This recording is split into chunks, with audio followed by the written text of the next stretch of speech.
Les cuento que hoy con ustedes va a estar Gustavo Walber haciendo un análisis de economía y de política, así que quédate ahí y disfrutala.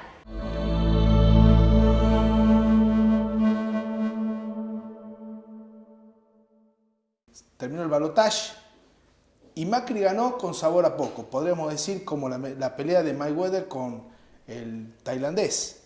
Y esto los mercados lo reflejaron después.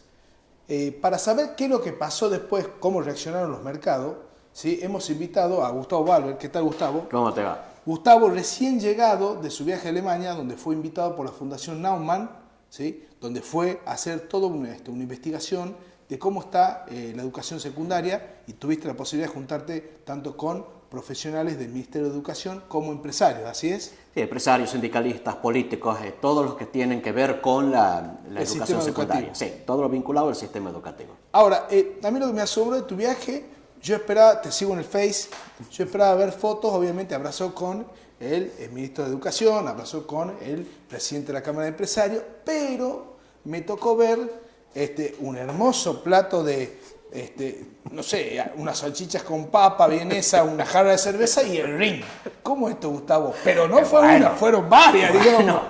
No iba a ir a Alemania a tomar agua y chisito. Pero no, pero no vi una foto con uno de los empresarios. Ese es el tema. Solo vi la cuestión gastronómica. Para matizar, no para matizar nada más. Maticemos a lo que ven los amigos. Está perfecto, está muy bien. Bueno, Gustavo, fueron las elecciones de las PASO, una victoria con Zamora Amargo, el mercado después descontó. Contanos cómo es esto. La cuestión política, la electoral en la capital federal tuvo que ver. Fue un elemento más que sumó, tal vez el desencadenante de los últimos días. Ojo, yo creo que la elección de Rodríguez Larreta como jefe de gobierno en la ciudad de Buenos Aires fue una muy buena elección. Sí. Pasás de ser primera minoría a ser mayoría en la ciudad, incluso sumó votos, no es que simplemente en el porcentual aumentó, sino que sumó votos, superó el 50%, fue una buena elección. Lo que pasa es que la expectativa era que ganaba por goleada. Claro, ese es el tema. Esperaba que gane, que no haya balotaje, que gane con el 50+1. No, entonces, el balotaje era esperable, ojo, estaba ahí. Lo que se esperaba era que en el balotaje se gane por 10 puntos. Por unos 10 puntos, sí. Algunos dicen que no era para sobre tener todo tanta expectativa. Con el aparato, con 8 años de gobierno, digamos. No es tanto el aparato, hubo muchos que apostaron a que los que votaron por Mariano Recalde no iban a ir a votar. Claro. Cosa que no ocurrió.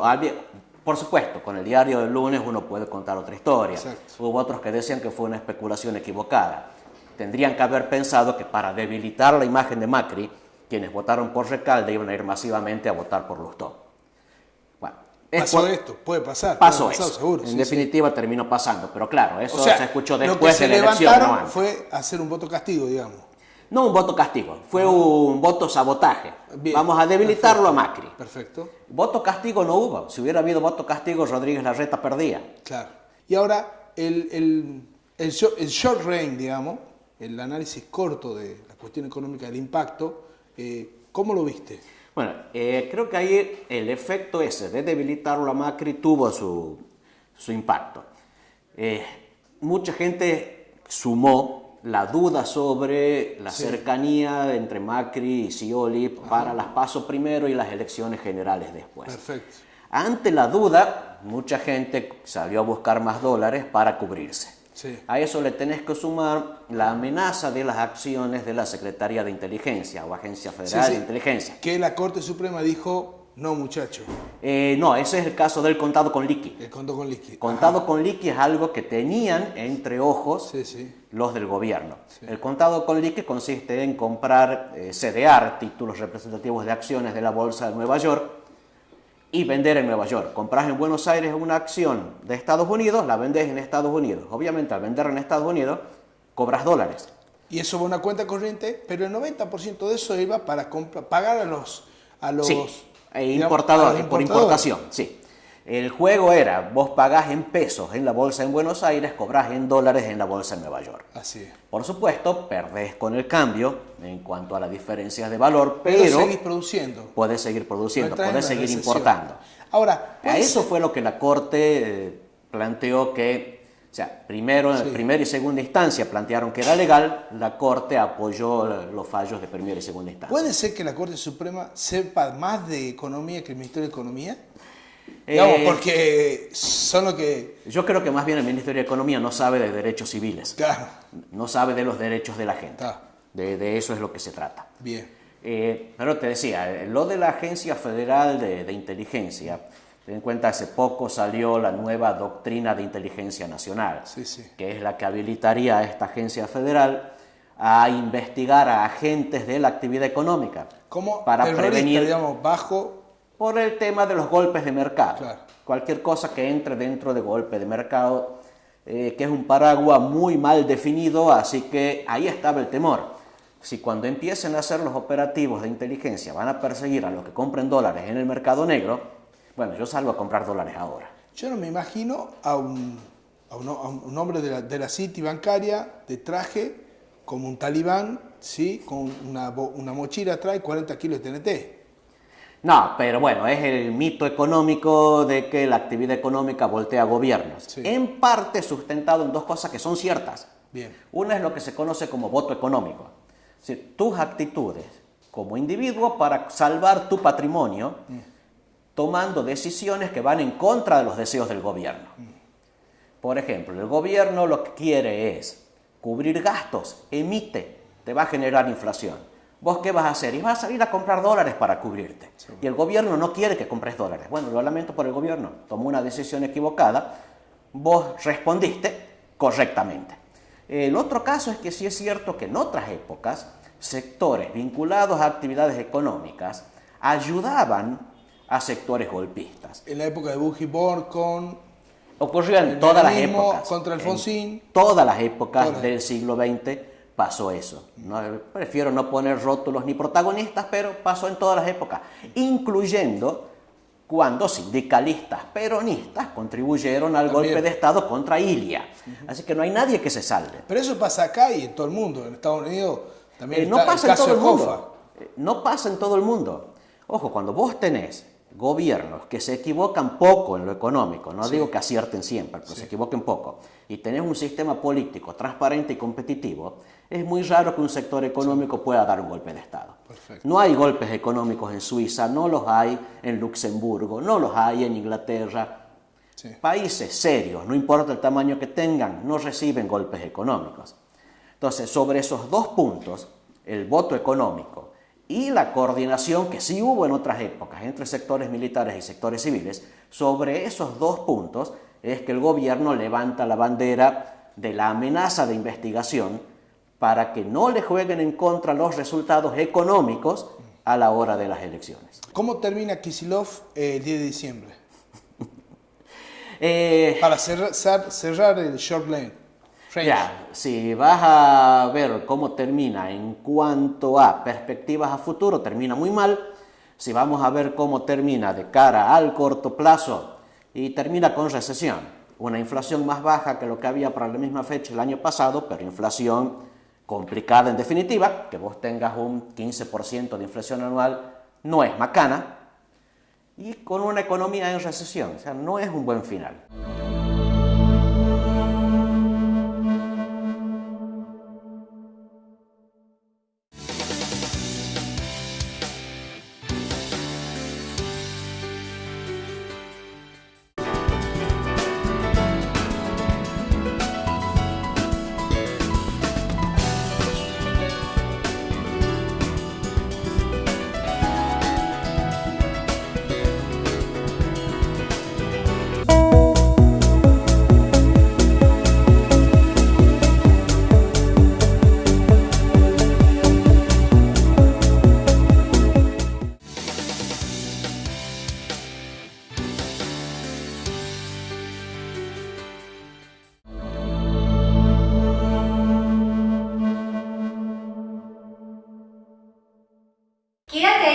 aprovechando los conocimientos de Gustavo Werner.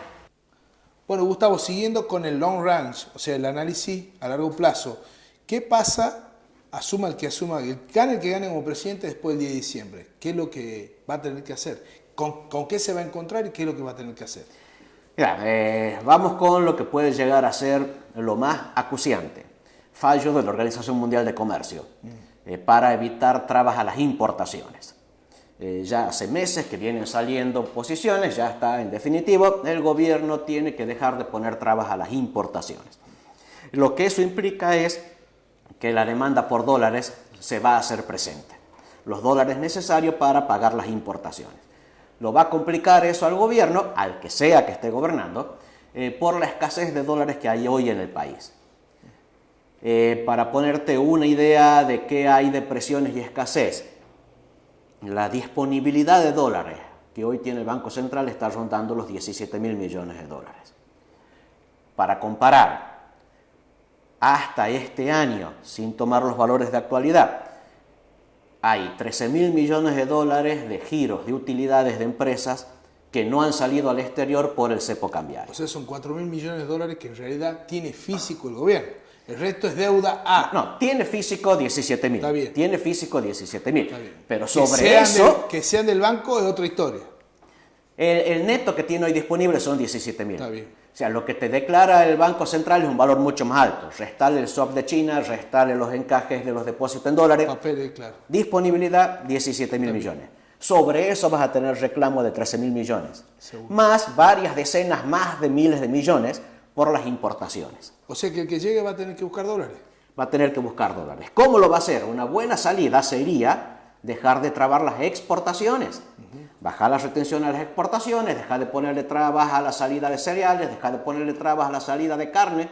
Hay un gran potencial exportador en el país que por trabas del gobierno no se está aprovechando. Entonces podría ser una buena oportunidad ese apuro. Abrirla. Sí. La OMC te dice que abras las importaciones, vos respondele abriendo las exportaciones. Perfecto. Yo me acuerdo cuando el gobierno nacional presentaba como un gran triunfo que Estados Unidos acceda a abrir el mercado citrícola de los Estados Unidos hacia los frutos argentinos. Digo, está hermoso. Ahora es cuestión que Argentina autorice a exportar. Si el problema no es lo que te impiden la entrada de tus productos, el problema es del país que no los deja salir. Entonces esa es una buena. Vas a tener la presión de cumplir los fallos de la OMC, pero una buena alternativa que sería facilitar exportaciones. Y vas a tener que solucionar el problema con los fallos de la deuda externa. Los fondos buitre en enero. Los fondos buitre. Lo vas a tener que solucionar si quieres tener acceso al mercado de capitales. Bien. Es una mala época. Estados Unidos, la Reserva Federal está comenzando a hacer subir la tasa de interés. Si hace eso, los dólares van a volver hacia Estados Unidos. Ya no va a haber dólares sueltos baratos por el mundo. Al 4,5. ¿Va a haber al 6, 7? No me juego con la cifra, pero van a subir. Van a subir. El flujo se revierte. Entonces Argentina va a necesitar dólares cuando los dólares están escaseando y caros. ¿Cómo vas a hacer? Vas a tener que solucionar con los acreedores. Volver al sistema de crédito arreglando con los acreedores. La cuestión es tener la voluntad. No hace falta que se pague todo en efectivo. Se puede pagar con más deuda, que no es tampoco algo necesariamente malo. El gobierno actual lo está haciendo. Emite deuda para pagar otra deuda. Pero puedes cambiar una deuda cara por una barata, digamos. Si es creíble la situación del nuevo gobierno a partir de diciembre, es posible. Tanto, como fuera, sí. Vos tenés que solucionar con los buitres. No te va a quedar otra que, creo yo, emitir deuda nueva para pagarles a ellos.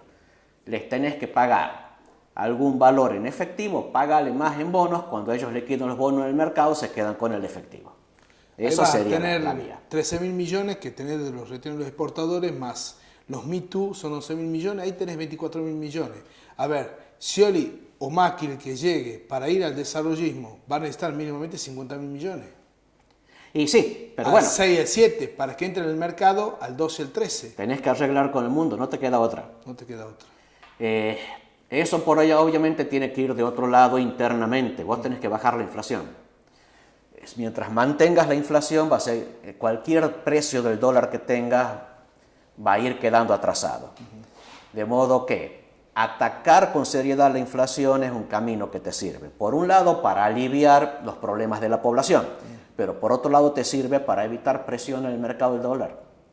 Cuanto más inflación tengas, más necesario es que el precio del dólar sube para que no pierdas competitividad a la economía.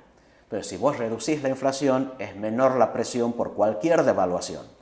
Reducir la inflación te juega a favor en esos dos frentes. Evitas los problemas de la población, evitas los problemas del mercado cambiario. Scioli propone el desarrollismo para superar la inflación. Macri, ¿vos qué pensás que propone? ¿Más o menos lo mismo, digamos? Mira, cualquiera de los dos va a tener el mismo problema. En el corto plazo el desarrollismo no te sirve. Lo pongamos así, vos necesitas que la oferta de bienes aumente y la oferta de dinero vayan al mismo ritmo. Sí. Si la economía está creciendo al 5% anual y la cantidad de dinero crece al 5% anual, en promedio, no tenés inflación. En cuanto la cantidad de dinero crece más rápido que la oferta de bienes, la diferencia porcentual se te va a ir a precios. Ahora, si vos estás emitiendo al 30% anual, es imposible que la economía crezca al 30% anual. No te queda otra que bajar el ritmo de crecimiento de la cantidad de dinero. Cualquier gobierno que venga va a tener que bajar el crecimiento de la cantidad de dinero para acomodarlo al ritmo de crecimiento de la economía. Algunos hablan, del lado de Scioli hablan de gradualismo y quizá del otro lado, quizá un gradualismo más rápido y quita el subsidio. Los subsidios hay que quitarlos. 150 mil millones a una clase media alta, digamos, que tiene cierto... A los valores del año pasado, vos tenías un déficit fiscal en el gobierno del 5% del PBI y los subsidios equivalían al 4% del PBI. Sin subsidios eliminas el problema del déficit prácticamente. Ahora, no lo podés hacer de golpe. Porque te va a empujar la inflación hacia arriba. No, porque vas a tener un problema político sobre todo. Sobre todo eso. Pero ¿no es lo ideal hacer los grandes cambios cuando asumís políticamente y tenés todo el caudal? Sí, pero hay que ver si te da el cuero para hacerlos. Lo ideal sería que bajes el gasto público. Claro. Lo políticamente factible es que dejes de hacerlo subir. Entonces vamos a ver un poco qué sería el ideal con qué sería lo que en realidad podrías hacer. Yo creo que subsidios hay que eliminarlos, no solo reducirlos, los tenés que eliminar. Es imposible hacerlo de un día para el otro. Hacerte un programa de 10 o 15 años de reducción de subsidios. Si no, obviamente que el ajuste de los subsidios va a ser a clase media alta, vamos a ver muchas cacerolas, ¿no? Sí, pero ahí es donde tenés que tener la habilidad política. Si vos al mismo tiempo que bajás subsidios a la energía, con lo cual te va a subir el precio de la energía, bajás los impuestos, de alguna manera hay un equilibrio que te puede neutralizar las protestas. Bueno, Gustavo, la verdad que siempre un lujo tenerte acá. Muchas gracias, Gustavo, ¿no? Gracias a vos. Vamos a un corte y ya volvemos.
Bueno, como ya es costumbre, nosotros tenemos la columna de Gordon Gekko. Para eso tenemos a su amigo personal que vive acá en San Miguel de Tucumán, ¿sí? Roberto Rico, máster en Mercado de Capital en la Universidad de Madrid. Roberto, estuviste hablando con Gordon Gekko esta semana, me mandaste un WhatsApp y bueno, básicamente me decías que él estaba siguiendo lo que está pasando en China. ¿Qué es lo que te dijo? ¿Qué tal, Juan? ¿Qué tal, amigo? Hola, ¿Cómo te va? ¿Qué tal? Un gusto estar acá. Mira, básicamente lo que está pasando en China es algo que venía viéndose, ¿no? La desaceleración, digamos, el crecimiento menor del PIB que se venía estimando, y todo esto realmente en una economía tan fuerte como la China, que maneja prácticamente, tiene impacto en todas las economías que dependen o tienen sus fábricas también en China, de alguna manera ya produjo desaceleraciones en otras economías. Aún así, fíjate que el yuan es una moneda que todavía se mantiene los valores estimados, a pesar de que China ha desacelerado su PBI, pero yo pienso que el impacto que va a tener va a ser un impacto de media ponderación, no un gran impacto. Si bien ¿afectó lo que pasa alguna es que de China, las acciones, digamos? Es decir, la competencia de Facebook en China perdió casi un 35% en 2 días. Sí, por supuesto, pero viste cómo son los mercados de capitales, ¿no? Ahí también hubo, acuérdate que 3.000 millones perdieron. 3.000 millones en cuestión de son jornadas. Son 6 PBI nuestros. Son ¿no? 6 PBI nuestros, bueno, es la dimensión de la economía china versus la economía nuestra sudamericana, es monstruosa la diferencia. Sí. Es que vos fíjate que el chino, ¿qué pasa? El chino promedio hoy por hoy quiere y ambiciona otro tipo de vida también. Quiere viajar, quiere hacer otras cosas, o sea, ya no quiere empezar a abrirse al mundo, entonces hay consumos de mayores commodities por parte de la economía china, y bueno, todo eso está produciendo, ¿verdad?, que haya también un intercambio comercial que va a afectar también la balanza de China. Entonces no todo se exporta como viene de China, entonces la importación también tiene que ver, y el neto de la balanza comercial por ahí también tiene efectos en el crecimiento económico del país. Esta pérdida de 3.000 millones sí. que nos contabas, ¿cómo afectaría, digamos, la economía argentina? Y nos afectaría, sería la pregunta. No, claro, y bueno, nosotros nuestro principal socio que tenemos, ¿verdad?, a nivel internacional, es obvio que es China, ¿verdad? Las mercaderías que ingresan al país son de origen asiático, en especial de China, sí. Y casi todos los países tienen fábricas en China que autorizan a producir, ¿verdad?, bajo licencias de, por ejemplo, qué sé yo, la Hitachi, tantas otras firmas que producen, o son japonesas, ¿verdad?, producen en China, pero con la autorización de la fábrica de origen.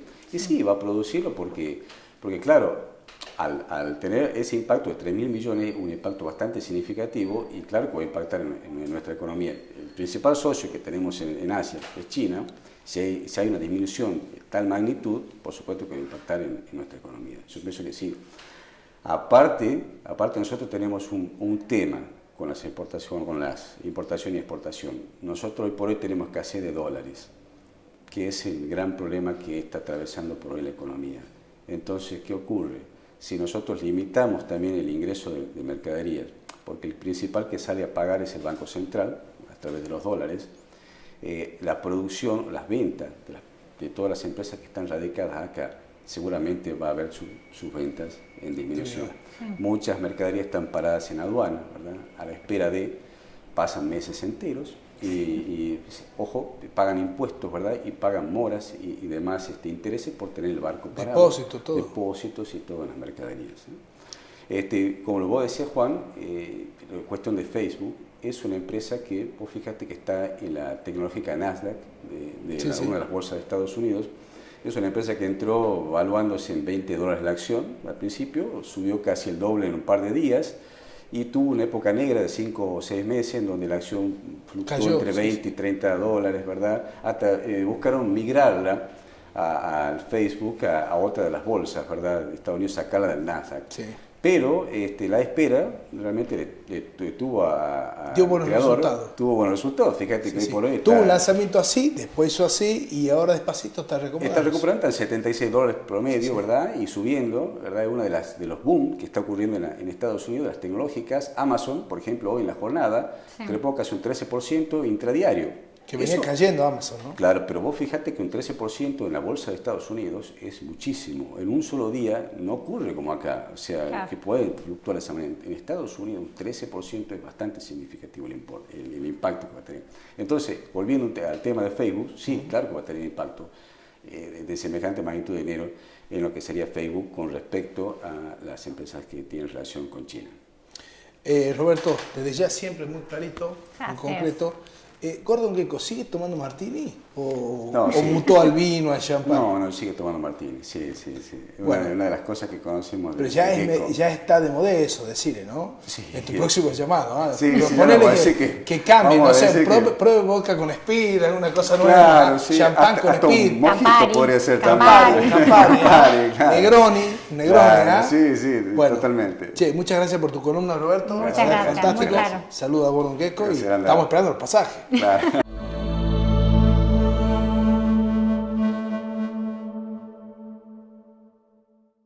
Llegamos al final de este programa Inversiones y Negocios. Le quiero agradecer a Jesús, estilista contemporáneo, por peinarme, y a María Victoria por vestirme. Nos vemos en el próximo programa.